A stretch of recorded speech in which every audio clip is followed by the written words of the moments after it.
Hello, I'm Dr. Stephen Andrew Missick, and I'm running for Texas State Legislature. And I was talking to someone who's interested in supporting my campaign, and I am running against Ernest Bales, and there's reasons for that, which I'm going to talk about. And she's saying, well, you're attacking Ernest Bales, you're going too negative, why don't you talk a little bit more about who you are and what you want to bring to the table? And it's like, I feel like I do need to go negative against Ernest Bales, but I can't let that consume my entire campaign. So it's like, I'm not going to stop dealing with the issue of Colony Ridge, Tyrannus Houston, and Ernest Bales. But it's true, I need to talk about who I am and my desire to serve the community and how I think I can help HD 18. So who am I? Well, I'm Dr. Stephen Andrew Missick. I went to, I grew up in the Sugar Land area, and I've been here probably since I was about 20 years old. And I went on military duty at that time, and I have 30 years of military experience. I am a veteran of 2 deployments to Iraq, and I spent 4 years on the border mission as well. And I think that my military experience is very important. I am a disabled vet, so I have some service-related injuries, but I believe in the power of Jesus, our Messiah, to heal. So I'm going to walk in victory, not give in to pain and discomfort and things like that. But I think that with what's going on in our country right now, my border experience, I understand the border, I know the border, I've lived in the border, and I know how to solve the border issues. And to have somebody in Austin who knows the border as well as I do, and not someone just from the border, somebody who's worked the border, that worked directly with border security efforts, I think that's a very valuable skill set that I have that I can bring back to the table. I want to also mention that I do have some experience in city governance. It's kind of interesting. When I was in Iraq, I was at my second deployment, we're at Camp Cropper, and we had a city council, and I served on the city council, so I know how, I guess, local government administration works and what you have to do for that.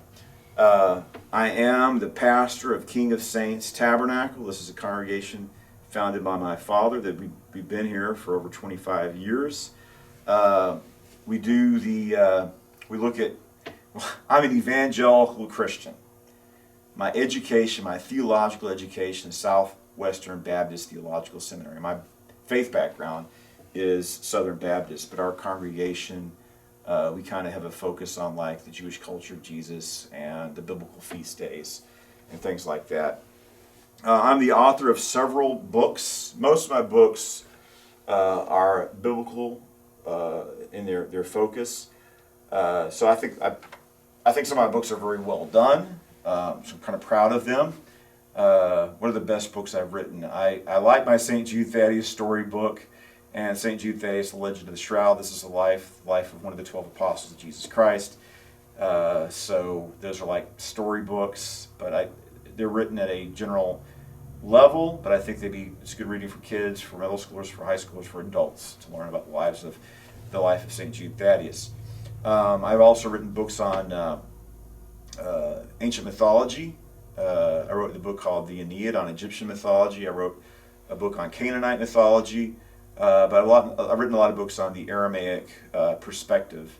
Aramaic is the language of Jesus Christ. So I have 15 books or more out there, and some of the books I think have done pretty well. And like I said, some of the books I'm very proud of. I think they're very professional. I think they're edifying for the people to read. So I'm pastoring my father's church. Now, with my military experience, for over half of my military experience, I was a combatant. So when I went to Iraq for my first deployment, I went carrying a weapon. So I have a lot of experience soldiering. Then I became a chaplain. So as a chaplain, I think that you have to be empathetic. You have to have empathy for other people. You have to listen to people, care about people, as I try to do. Nobody's perfect. We have this. As Christians, we try to be conformed to the image of Jesus Christ, which is impossible, but we rely on grace. But the only thing that matters is, like Paul says in 1 Corinthians, is loving other people. So why am I running? And what do I hope to accomplish? I think I want to mention I have my education on the doctoral level. I have a doctorate in ministry that I earned from Southwestern Baptist Theological Seminary. And recently I met somebody in high government. I don't want to say who they were. This person had military experience, and that's great. You know, I have military experience. I think that brings a lot to the table. You know, that I actually swore an oath to protect and defend the United States Constitution from all enemies, foreign and domestic, and I took hostile enemy fire, got shot at several times, you know. And like I said, through my military service, I have service-related injuries, but I'm proud to have served despite all the sacrifices I made. But I was talking to this person who's serving in government, and he's a veteran, and God bless him.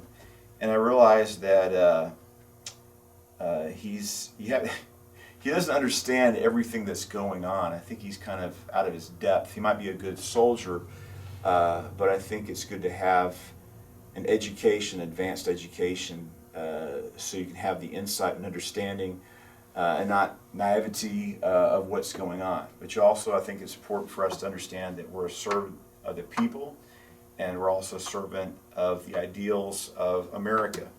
What is America? What does it represent? To me, what's fundamentally important is that America is the land of the free, the home of the brave. The land of the free and the home of the brave. Where does that come from? I think the most important thing about our constitutional system is the freedoms that are enumerated in the Bill of Rights. And these freedoms are under attack. And we need to have people that are that understand where we're at as a nation and the actions that we need to take to protect our citizens, our nation's best interest, and protect our freedoms that are enumerated in the Bill of Rights in the United States Constitution.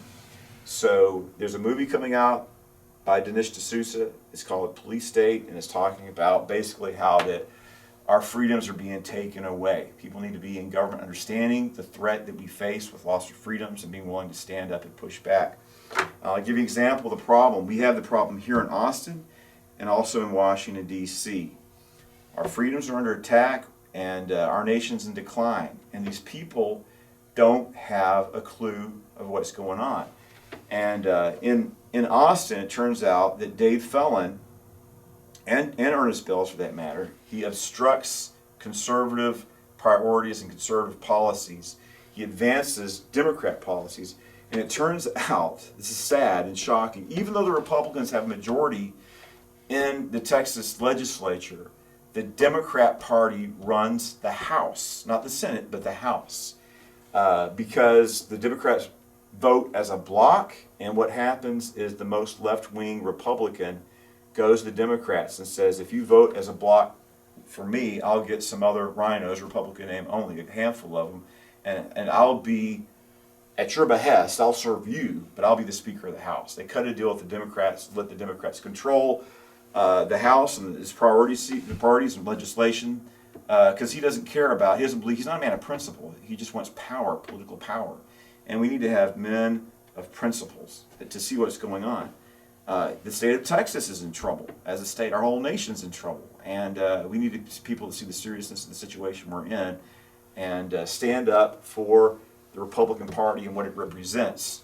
So we have a big problem in Austin, and we need to get rid of rhinos like Dave Felon and Ernest Bales. I mean, if you're going to run as a Republican, it seems like you'd want to advance the principles and the priorities of the Republican Party. But these people don't care about it. They lie to their constituents. They campaign as a Republican, and they legislate as Democrats. We can't have this right now. And they're wronging their constituents. Because the constituents, oh, you're a Republican, okay, you're going to go to Austin, you're going to we'll protect Texas's interests and make Texas a solid conservative red state. And then they're beholden to the Democrat Party. The Democrats are really in control. We can't have that anymore. I think people need to be authentic, and they need to be accountable to the voters, and they need to do what they say they're going to do and be what they say they are. So let's also look at what's going on in D.C., of course. When you look at the Texas state legislature, usually you're only in legislating or doing the government work for 3 months in Austin, but you can have special sessions as they are now. But look what's going on in Washington, D.C. right now, where we don't have a Speaker of the House. And they put forward a Republican, a solid Republican conservative, well-respected, Jim Jordan. And 20 Republicans, they're not real Republicans. They don't want a conservative in there. So it's like, we can't have this guy because he's a serious committed conservative. So what do you do about that, as a Republican Party? And that shows us, it's like people feel like they're just given to despair and say, maybe we should form another political party. If we did that, then the Democrats would achieve their goal of having, one party control forever. So what we need to do is we need to fight for the heart and soul of the Republican Party, and we have to drive out the rhinos. And it's up to the voters. Now we know that Ernest Bales is a rhino. Vote for someone who's a real, sincere, conservative Republican, and that's me. We need to hold our elected officials accountable to change the direction that our country is going. We're in decline. We need to have a future, a positive future for everyone, a future of prosperity and opportunity that we're losing right now. When we're talking about freedom and opportunity, one of the things I think that's very important is creating opportunities and options for parents. So I support school choice.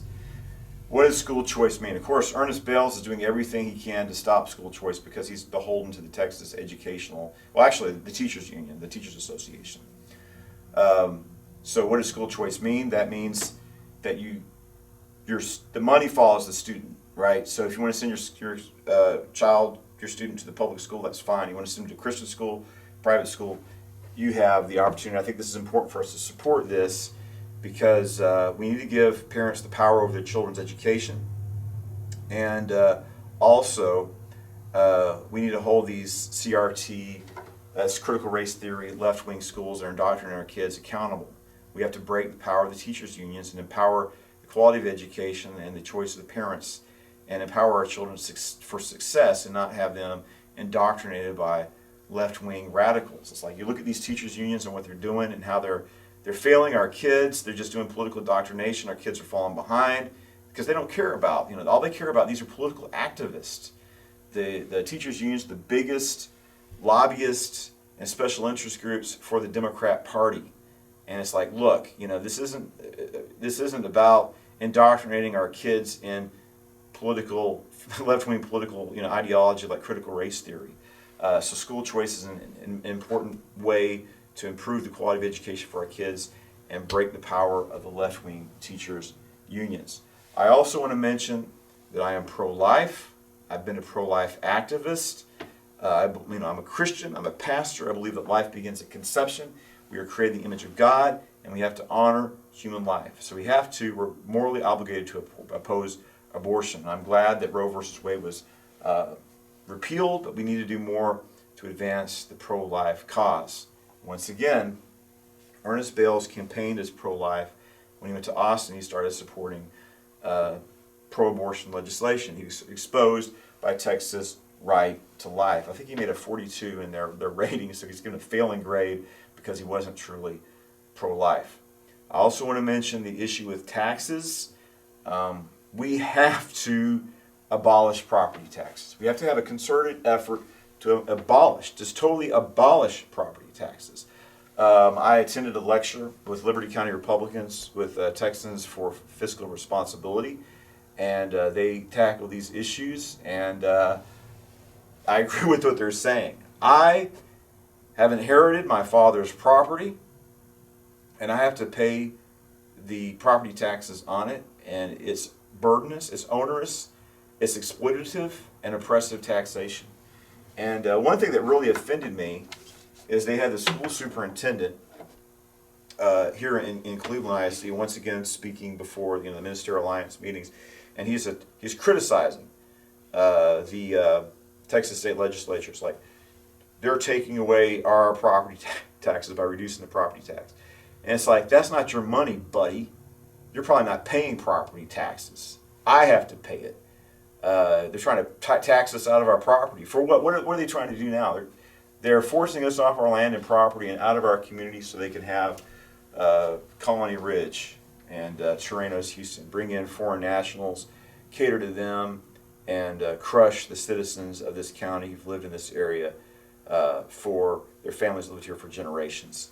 And now we're persona non grata in our own communities.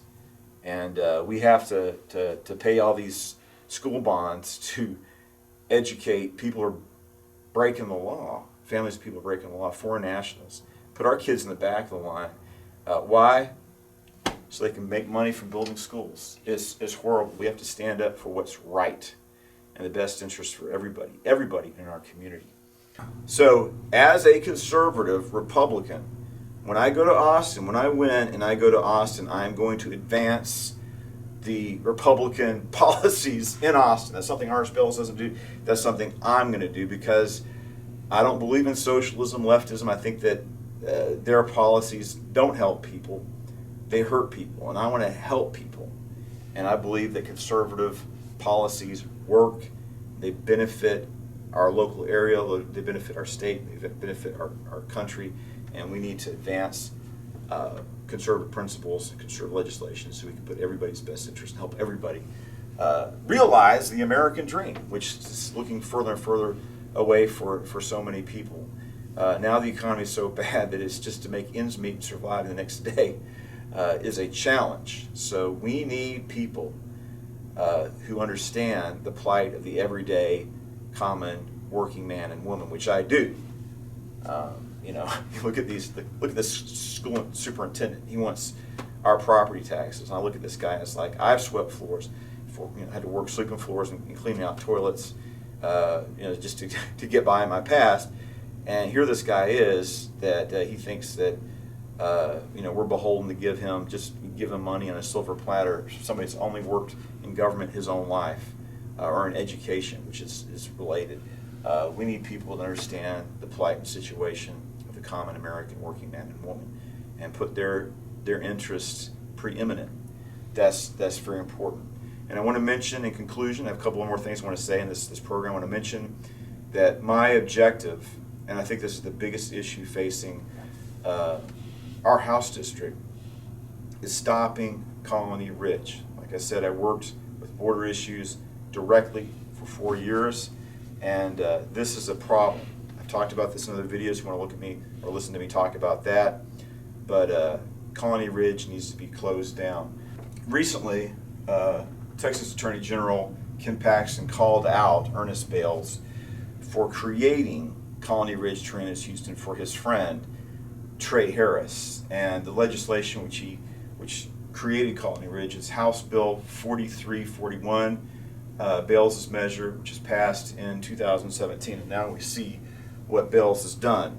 Now there's 70,000 illegal aliens, mostly there in that community, is expected to grow to 250,000, 250,000 illegal aliens settling in our area, and of course we have to pay for it. They come here illegally, and we have to provide them education, health care, everything. It's on us to, even though these people broke the law, they live off the largesse of the American or the local taxpayer.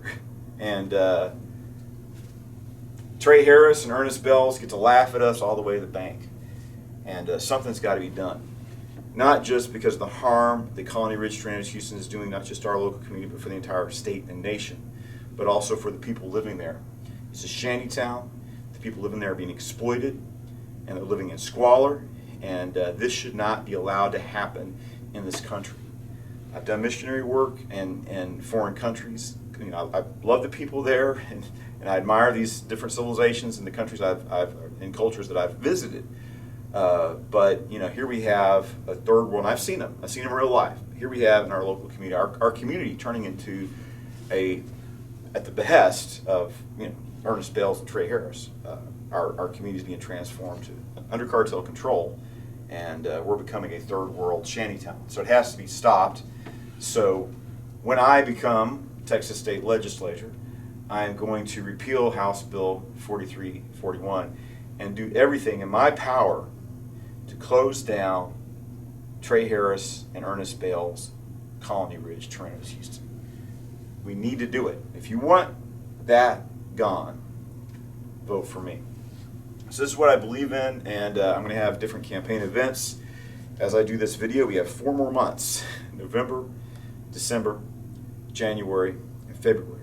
Election day is March 5th. Of course, you can do early voting in February, and I expect everybody, if you want to stop Colony Ridge, it's not just about, to me, and this is part of the reason why I'm going negative on Ernest Bales.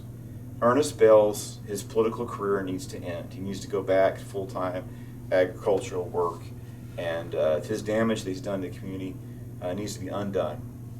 Now, I do have my legislative priorities, and like I said, the least that a Republican legislator should do is vote as a Republican, right? To advance Republican policy, conservative Republican policy in Austin, and advance conservative legislation. Ernest Bales doesn't do that. He votes with the Democrats most of the time, and helps them, protects their dominance by putting them in committee chairmanships, so that the Democrats run things in the Texas State House. And like I said, Ernest Bales has gone out and worked to flip HD 18 from red to blue. He's actually gone to events promoting that. So the biggest thing right now, if the least I do is close down Tyrannus Houston Colony Ridge, that's going to be a major accomplishment. Everything else is incidental. But I'm not just going to close down Colony Ridge. I'm going to support the interests of HD 18 and take care of our citizens in this area. And I'm going to, because I'm a true believer in the United States Constitution and what the Republican Party represents. So I'm going to be a Republican legislator, which is, we don't have that right now. And another thing, this is not about me. Of course, I want to be a servant of the people. This is about protecting our counties from Colony Ridge and the damage that Trey Harris, Ernest Bales, and others have done to it. That's the most important issue. And part of the reason why I'm going negative against Ernest Bales is because he needs to be voted out of office. There's another contender, and that's Janet Holt. Or Janice Holt. She's all the way in Silsbee, Hardin County area, and I have friends over there as well.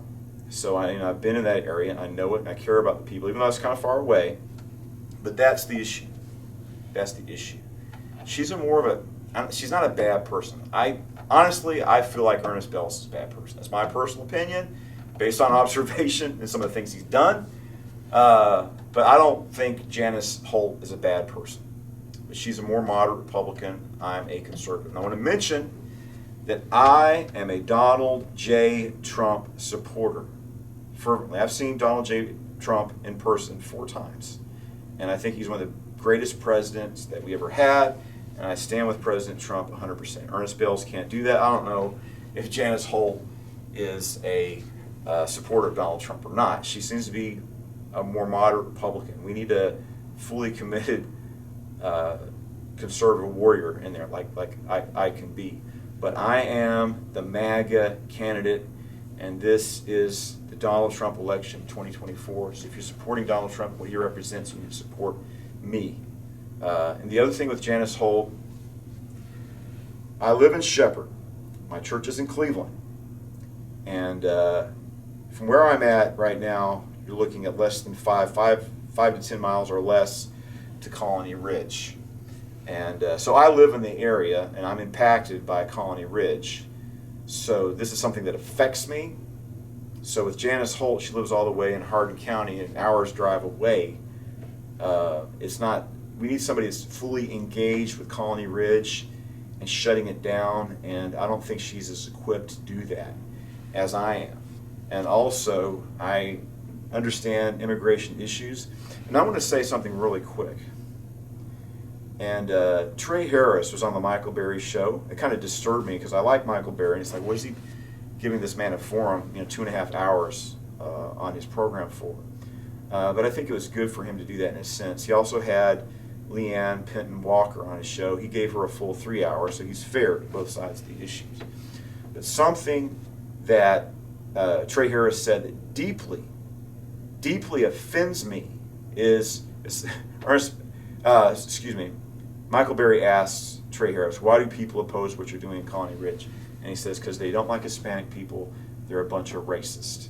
And the Bible says that God so loved the world that he gave his only begotten Son, that whosoever believeth in him should not perish but have everlasting life. It says God loves the world. We were created by God. We're all descended from Adam and Eve. There's one human race, and we have to love one another. And I lived on the border. It's 90% Hispanic. I love Hispanic people. I love Hispanic culture. It's not what this is about. He doesn't want to deal with the reality of the borderline and potentially criminal activities he's engaging in and the threat that this poses to all of us. I mean, people are getting, we got drugs over there, we got gun running, illegal guns, drugs, prostitution, just the people being exploited. We should be concerned about it. You know, it doesn't matter that, I mean, it does matter. We need to have law enforcement. I don't want to see people breaking immigration law. They need to be held accountable if they're committing fraud or criminal acts. But we can't just sit by and let people, regardless of their immigration status, be exploited the way they are by Trey Harris. Standing up against him is going to be standing up in the interests of these people, which he's victimizing, the people that are settling in Colony Ridge. It needs to be closed down, and they need to be held accountable for what they're doing. And it's disgusting that he'd accuse people that don't like what he's doing as being racist. And I condemn racism because, like I said, God is our Father. He's the Father of all mankind, and we're commanded to love each other. And I believe that racism is a stab or attack against the very essence of the gospel message, which is God loves all people. In conclusion, I'm out here. I'm trying to campaign. I do have to mention that I have a brother who's mentally disabled.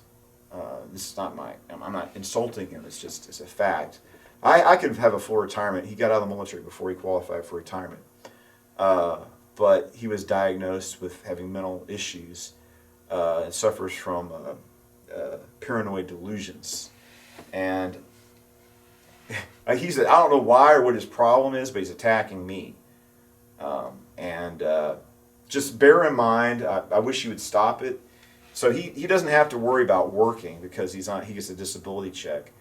And I wish he'd find something more worthwhile to do with his time, but he's just obsessed with me. Like I said, he's mentally ill. That's what's going on with him. He's my brother. I don't hate my brother. I love him. I forgive him what he's doing. But he's mentally ill, so you can't reason or work with him. Just pray for him and pray that he gets help. So that's kind of an obstacle. And there's nothing I can do about it. I mean, he's got his mental illness. He's putting it on full display, sadly. So he's a married man. He has a child. Just pray that he would get his priorities straight and get help. Like I said, I don't have any ill will towards anybody, including my brother, even though he's trying to harm me in some ways. But like I said, it's all sadly, his paranoid delusions. I know for a fact he's on 100% military disability, and he's been diagnosed by the military as having paranoid delusions. So just pray for him. God bless him. God help him. But all these things, like I said, this is kind of irrelevant. It's irrelevant what my brother does and says, and his distorted view of reality. We need to stay focused on the issues and problems and challenges that we face in our cities, in our towns, in our county, and our House District in the state of Austin and our nation. We need to have people that are going to get up and truly represent our people and their best interests, and support legislation that helps, like Donald J. Trump says, make America great again. We need to make Texas great again and stronger. And I can talk about, and I do talk about, these policies and agendas in other videos. One of the other things that we need to deal with is the border issue. I want to conclude with this, but I don't think enough's being done. I wish that the Texas legislature this session would tackle the issue of Colony Ridge. It's probably not going to happen because Dade Phelan and Ernest Bales are in office. And as long as they're in office, they're going to impede anyone trying to resolve the issue of Colony Ridge and Trey Harris and Tyrannos Houston. There's also the border issue. Of course, why do we have a border, open border? Because Joe Biden wants an open border.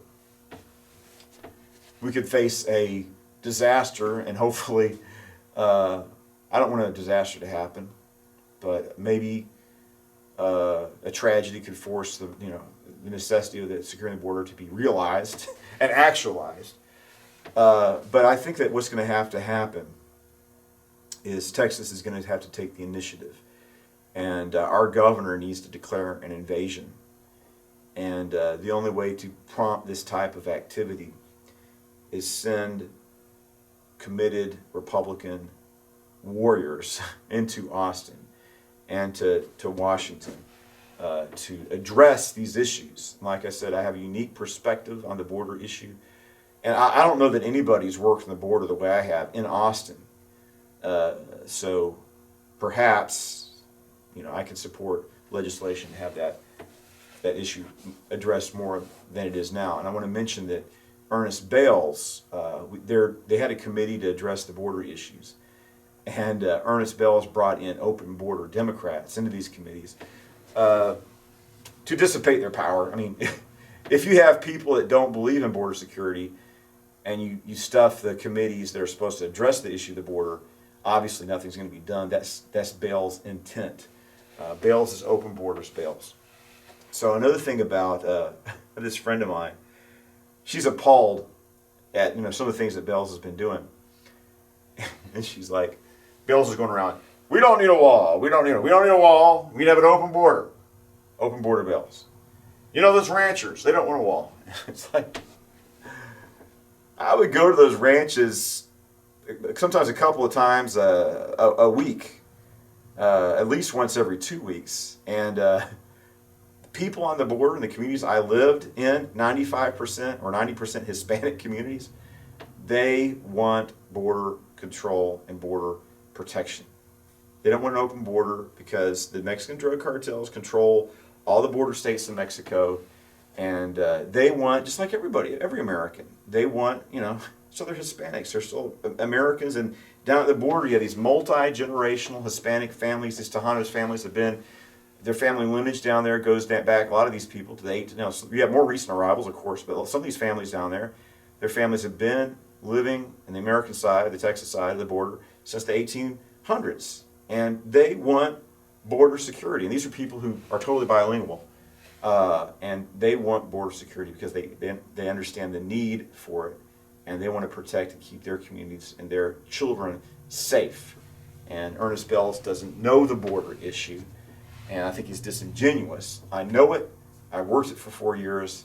And I can help us find and implement solutions. Solutions for all Texans, black, white, Hispanic, everybody. Because to me, I'm a preacher of the gospel, and that's what we want to do, right? You should, if you're a preacher, you want to save people, right? What does that mean? You want to seek their benefit. So I want to benefit people. And yes, I'm a historian, I'm a theologian, I wrestle with all these big ideas. I like to be educated and learn new things all the time. That's important, but the essential of serving in government and serving in the church is to serve people. That's what Jesus said. Jesus says, you call me Master and Lord, for so I am. But if I've served you in the role of a servant, so you should also defer to one another and serve one another. It's about being a servant and putting other people first. That's the essence, the message of the gospel of Jesus Christ, but it's also our Constitution. We the people, right? It's about us. And it's not just about us versus them, or it's not about the elite. It's about the benefit of all Americans. So our Constitution system is under attack, and we have to have warriors and defenders of the Constitution, and that's what I want to be in Austin. So I hope that you vote for me, but also sincerely. If one of my objectives, I really believe we have to vote Ernest Bales out of office. We have to. For the sake of our community, he has to be voted out of office. People need to understand what's going on. I want to educate people what's going on. I think I could do a better job. I think I could put the interests of the people first. But whatever happens, if I win or Janice Holt, Ernest Bales has got to go. People say, well, I went to high school with him. You got to look at the big picture. Go to Colony Ridge. Think about that. 75,000 people now, expected to grow to 250,000 people. That's a burden we're going to have to bear. And on top of that, cartel's been in Colony Ridge, according to news reports, since its inception. And when I'm out campaigning, I talk about families who are so frustrated. Their families live in this community for hundreds of years, for generations, and now they're being forced out because the policies of Ernest Bales. So I'm telling them, look, I don't want you to have to, sell your property and leave and go somewhere else. What we need to do is send Ernest Bales packing out of Austin, and then we get somebody in there that can preserve, serve you. I don't want you forced out of the community. Ernest Bales is trying to do that. I want you to be able to stay here, live, survive, and thrive. So that's my intent. That's why I'm running for office, to seek the good of the people. Not to line my pockets, not to buy people off, not to sell people out, but to empower our citizens to have a good future here in HD 18, Liberty, San Jacinto, and Hardin County. Just so you know, I try to be here. We have the Wednesday night prayer meetings, and if you want to do a Meet the Candidate, any Wednesday night, I'll be here praying for our country. If you want to join us and help with the campaign, that's a time to see me. I'll be posting other events on my social media sites, Truth Social, Twitter, and other social media platforms. I'll be promoting all that here. So thank you. Please vote for me, or at least vote against Bales, and God bless you.